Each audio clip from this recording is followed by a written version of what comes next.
Assalamualaikum warahmatullahi wabarakatuh. Kenalkan, saya Anissa Jaki Apriliani dari Program Studi Sistem Informasi. Pada tugas Big Data dan Kecerdasan Buatan ini, saya membahas prediksi emisi gas rumah kaca dari sektor pangan menggunakan deep learning, khususnya arsitektur LSTM.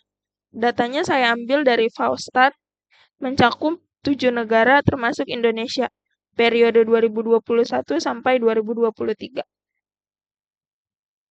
Kenapa topik ini penting? Sistem pangan itu ternyata menyumbang sekitar sepertiga emisi gas rumah kaca dunia, mulai dari proses produksi, transportasi, sampai limbah pangan. Faustat menyediakan data ini secara terbuka per negara, jadi cocok dipakai untuk tugas berbasis data terbuka Indonesia. Dan karena datanya berbentuk deret waktu tahunan, ini jadi peluang bagus buat menerapkan deep learning berbasis sequence, yaitu LSTM.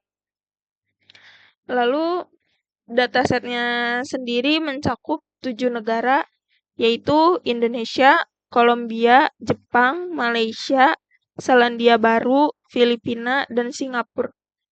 Dengan 7 kategori sumber emisi seperti limbah pangan, pengemasan retail, konsumsi rumah tangga, dan transportasi selama 3 tahun berturut-turut.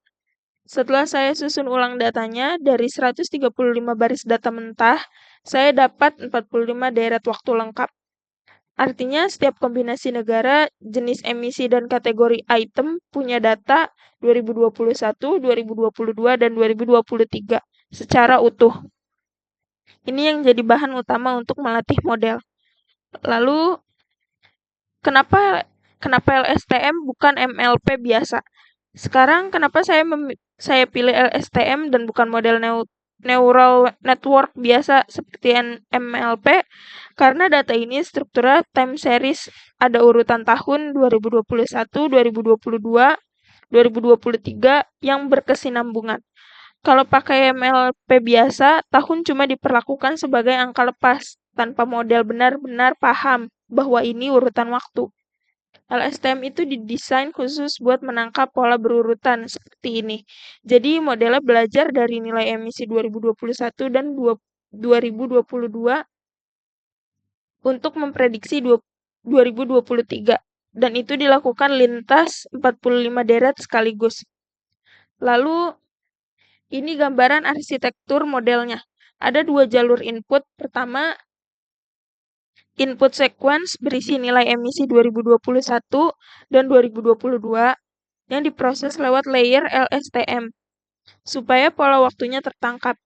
Kedua, input statis berisi informasi kategorikal seperti negara, jenis emisi, dan kategori item yang diproses lewat layer DNS biasa. Kedua jalur ini digabung lewat concatenation lalu diproses lagi lewat dropout supaya modelnya gak overfitting sampai akhirnya keluar satu angka prediksi, yaitu nilai emisi tahun 2023. Total parameter modelnya cuma 601. Sengaja saya buat kecil karena data saya cuma 45 sampel. Lalu untuk mengevaluasi model dengan data sekecil ini, saya pakai Stratifit 4 fold cross validation, bukan train test split biasa. Stratifikasinya berdasarkan kategori item. Soalnya salah satu kategori food processing cuma punya 4 sampel data. Kalau saya pakai pembagian acak biasa, bisa saja semua sampel kategori langka itu kebagian ke tes set sekaligus. Dan modelnya jadi gak pernah belajar pola kategori itu sama sekali. Dari grafik ini kelihatan MAE tidak fault bervariasi. Ada fault yang errornya kecil banget, ada yang cukup besar. Terutama fault 1 yang kebagian sampel dengan nilai emisi ekstrim. Lalu ini hasil evaluasi keseluruhan dari 45 deret waktu tadi. MAE di skala asli itu 65,04 kiloton, RMSE-nya 345,0,5, R squared 0,224, tapi kalau dilihat di skala log, MAE-nya cuma 0,283, jauh lebih stabil. Kenapa bisa beda jauh? Kenapa bisa beda jauh? Karena ada temuan penting, distribusi datanya itu heavy tiled, kategori agri-food system waste disposal. Nilainya ratusan sampai ribuan kiloton, 100 sampai 1000 kali lebih besar dari kategori lain yang kebanyakan di bawah 10 kiloton. Jadi metrik skala asli itu didominasi sama beberapa nilai ekstrim ini. Lalu ini hasil visualisasi prediksi dibanding nilai aktualnya. Titik merah itu Indonesia, titik biru negara lain. Semakin dekat titik ke garis putus-putus, semakin akurat prediksinya. Dan itu banyak terjadi di rentang nilai kecil. Tapi coba lihat titik di pojok kanan bawah.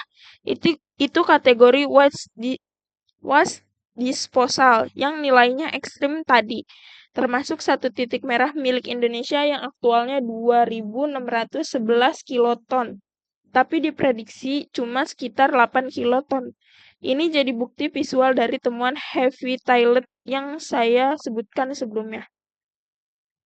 Lalu kalau difokuskan ke Indonesia saja, modelnya cukup baik menangkap kategori dengan nilai sedang, seperti crop residues, food transport, dan food retail. Selisihnya di bawah 2,5 kiloton.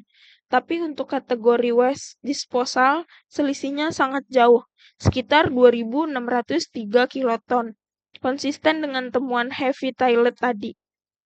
Lalu saya juga mau jujur soal keterbatasan studi ini. Pertama, ukuran datanya kecil, cuma 45 deret, jauh di bawah standar ideal deep learning, makanya arsitekturnya saya buat sekecil mungkin. Kedua, deretnya pendek, cuma 2 titik waktu buat memprediksi 1 titik.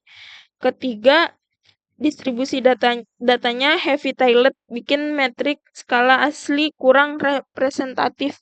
Dan terakhir, hasil ini idealnya divalidasi lagi jika Faustat nanti merilis data historis yang lebih panjang. Jadi hasil ini saya posisikan sebagai proof of concept metodologi, bukan model siap pakai untuk produksi.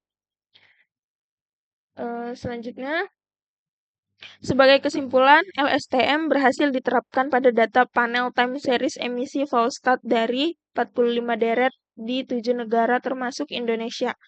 Metodologi evaluasi yang saya rancang, Stratified Four-Fold Cross-Validation, cukup efektif mengatasi keterbatasan ukuran data. Performa modelnya relatif baik di skala log, meski masih terbatas pada kategori bernilai ekstrim. Terima kasih atas perhatiannya.